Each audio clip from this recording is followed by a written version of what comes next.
Studies have shown that new teachers, like teachers that have done student teaching, don't get good until a few years after they've done it. We're inexperienced. This is a new job to us. We really shouldn't even be expected to perform, do our best, you know? And that, I think, is personally one of the toughest things that I've had to cope with, was realizing that I am not the best teacher that I can be right now. That I have to experience things. I have to get better at them through experience. And that's the only way. I've like the past, 4 years of college, I've done great. I've come across challenges, but I now come into this job and I really realize what a challenge is, like a real challenge is.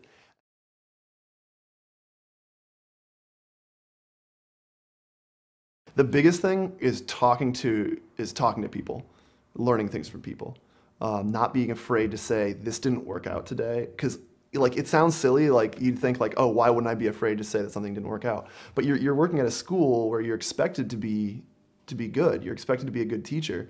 So to be able to go up to a fellow teacher and say, hey, you know what, this didn't work out. Can you give me some advice? Can be kind of daunting sometimes.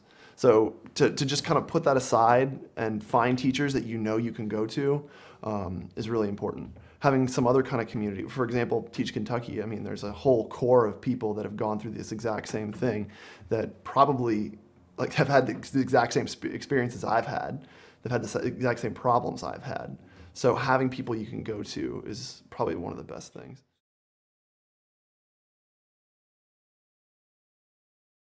So a big surprise for me actually wasn't, it was an interesting surprise because I started working at a inner city school that had lots of problems. You hear these horror stories about I heard horror stories about how bad this school was, or bad this school was. They had lots of behavior issues, and it was a tough school supposedly. I get in there and it's a bunch of sixth graders that I'm teaching, and every single one of them is completely quiet, sitting in their seat, paying attention to me. And I was like, oh, really? they're actually behaving, and they're doing exactly what I tell them to do. Wow. Then a lot of them sounded like they really were interested in their education. So I was kind of dumbfounded. I was like, okay, this is great. This class will be a piece of cake to teach, right? But then after a few weeks, things start to fall apart. They start to test you. They push you. And you have to push back. You have to be able to show them who's in charge of the classroom.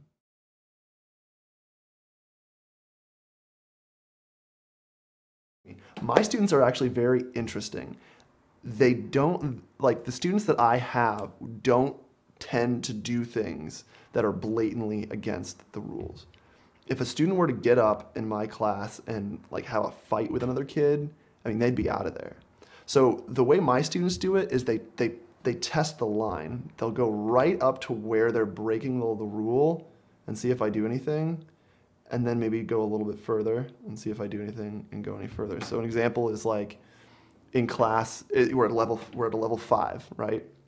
Which means that silence. It's a voice level 5, which is silence, okay? And someone will just randomly like make this small noise. They'll just go like, "Nah," in class. Right? Now, if I were to call them out on it, they could easily say that, oh, I had a cramp in my leg. I mean, what? Like, I'm sorry, whatever. I had a cramp in my leg. It's okay. So, it's like, what do you do? Well, you can't punish someone for having a cramp in their leg. I mean, I've probably done the same thing. And you think, oh, I can understand that. I'll just let it go, right? But then they'll try something a little bit further.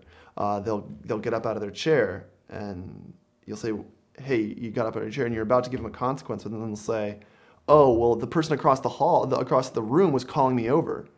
Like, I have to go over. They were calling me. They looked like it was something important. So you'll say, oh, well, and then you'll get sidetracked and try and find reason for what they're doing, right? So what I'm learning now, and you know what's funny is that I'm not an expert at this. I haven't learned this yet. I right now don't know how to deal with every situation, and I'm not good at it, But I'm learning about that, and I'm learning to notice problems before they start.